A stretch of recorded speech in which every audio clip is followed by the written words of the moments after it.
नमस्कार।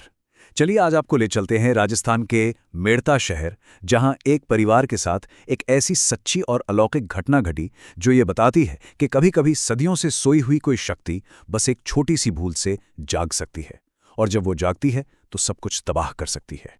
कहानी की शुरुआत होती है एक वीरान जमीन और उससे जुड़ी एक बेहद डरावनी किंवदंती से। कहते हैं उस जमीन पर एक चबूतरा था जहां कई लोगों ने आग जैसी लाल आंखों वाली एक चुड़ैल को देखने का दावा किया था। और यह सिर्फ कोई सुनी सुनाई बात नहीं थी, ये एक ऐसा डर था जो वहां की हवा में बसा हुआ था।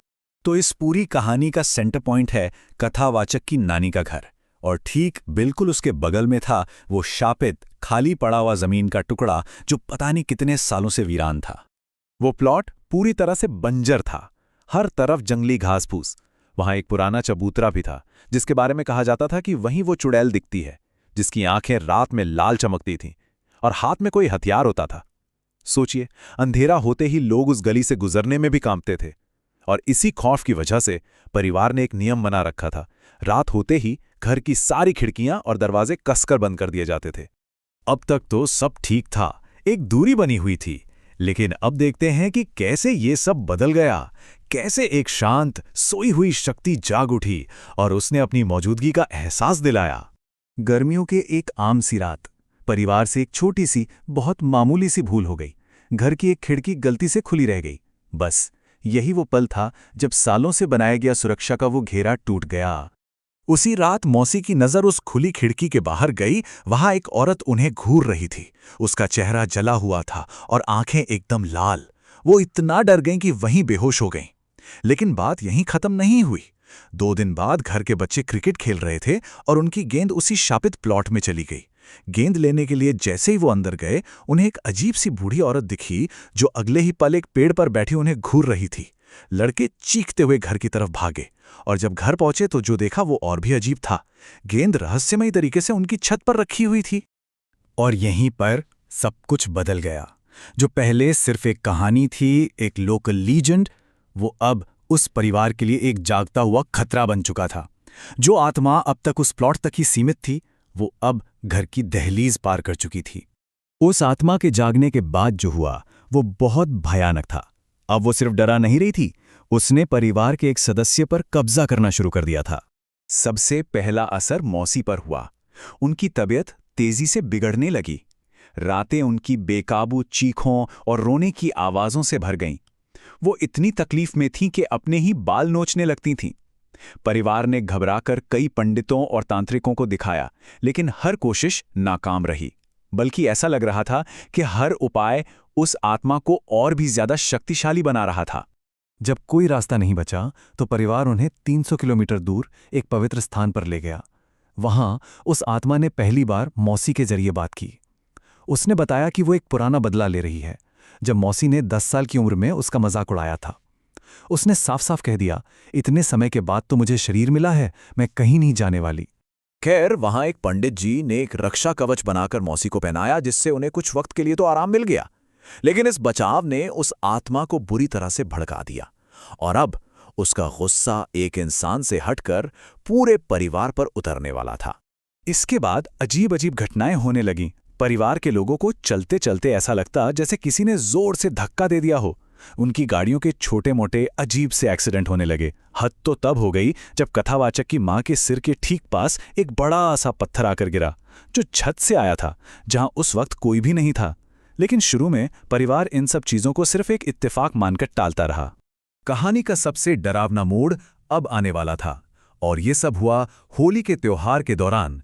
एक ऐसा समय जिसे आध्यात्मिक रूप से बहुत शक्तिशाली माना जाता है।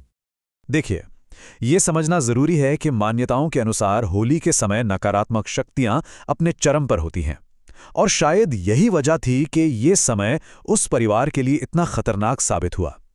ये उस आत्मा के आखिरी हमले की तैयारी थी, और यहीं से शुरू हुई घर पर उस भयानक घेराबंदी की उल्टी गिनती।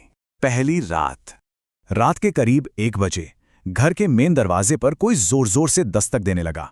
ये कोई आम दस्तक नहीं थी, ये लगातार और बहुत हिंसक थी। और फिर एक ऐसी रोने की आवाज आने लगी जो किसी इंसान की नहीं लग रही थी।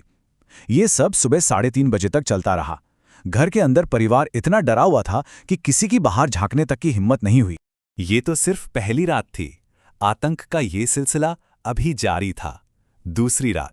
अगली रात घर के चारों तरफ से पागलों की तरह जोर जोर से हंसने की आवाजें आने लगी और फिर अचानक घर के सारे दरवाजे और खिड़कियां एक साथ खड़खड़ाने लगे। ऐसा लग रहा था मानो पूरा घर हिल रहा हो। उन्हें महसूस हो रहा था कि वे पूरी तरह से घिर चुके हैं और बिल्कुल असहाय हैं। ये खौफ इतना ज्यादा बढ़ गया था, इतना असहनीय हो गया था कि परिवार को मदद आने तक आखिरी 2 रातों के लिए अपना ही घर छोड़कर कहीं और जाना पड़ा। लेकिन अब कहानी उस मोड़ पर पहुंचती है जहां उम्मीद की एक किरण दिखाई देती है। पवित्र स्थान वाले पंडित जी उस आत्मा का सामना करने के लिए खुद वहां आते हैं। पंडित जी ने जो समाधान बताया वो था नारायण बलि। तो ये नारायण बलि आखिर है क्या? ये एक हिंदू अनुष्ठान है जो अतृप्त आत्माओं, यानी ऐसी आत्माओं जिन्हें शांति नहीं मिली है, उन्हें मोक्ष दिलाने के लिए किया जाता है। एक तरह से ये उनका अंतिम संस्कार पूरा करने जैसा है। पंडित जी ने पूरी तैयारी के साथ अनुष्ठान शुरू किया। सबसे पहले उस पूरे प्रेतवादित प्लॉट को जेसीबी से साफ करवाया गया। एक एक पौधे को जड़ से उखाड़ दिया गया। फिर उस सारे मलबे को होलिका दहन के लिए तैयार की गई आग में डाल दिया गया। पंडित जी ने उस ढेर पर मंत्र पढ़े, आटे से बने 4 पिंड अंदर रखे और फिर अलाव जला दिया गया। और फिर जब आग की लपटें ऊंची उठीं तो जो नज़ारा था वो सबके रोंगटे खड़े कर देने वाला था।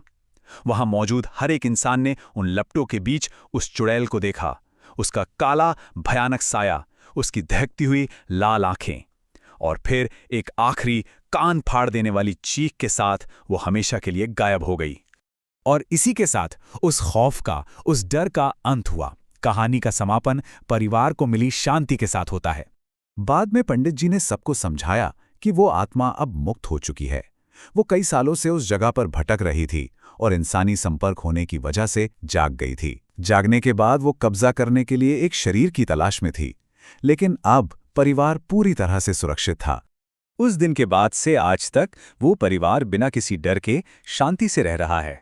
वो भयानक अनुभव पूरी तरह से खत्म हो चुका है और उस अनुष्ठान ने घर में हमेशा के लिए शांति लौटा दी है। लेकिन ये पूरी कहानी एक बहुत बड़ा सवाल पीछे छोड़ जाती है। क्या शापित कही जाने वाली जगहें वाकई में बस जागृत होने के लिए एक इंसानी संपर्क का इंतजार कर रही हैं? ये एक ऐसा विचार है जो हमें अलौकिक घटनाओं की प्रकृति के बारे में सोचने पर मजबूर कर देता है।